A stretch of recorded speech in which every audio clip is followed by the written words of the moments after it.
আজকে আমরা এসে গেছি একটা নতুন ভিডিও নিয়ে। সবাই বলে এত স্বাদ কেন? চলো আজকে দেখা যাক একটা পাতাকে। এই দেখো কলা পাতা, এত স্বাদ কেন? এই দেখো লাল শাক, এত স্বাদ কেন?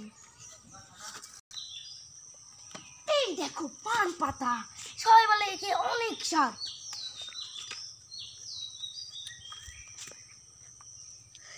এত স্বাদ কেন?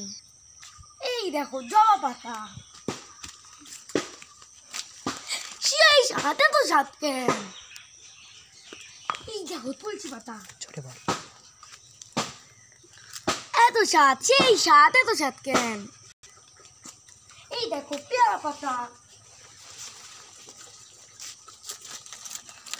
সেই স্বাদ কেন? তো বন্ধুরা, আজকের ভিডিও ছিল এইটুখানি। বন্ধুরা, আমাদের এই পর্ব এই অবধি ছিল। আগে দেখা যাবে পরের ভিডিও। তো please like, comment and share and subscribe. Bye, tata.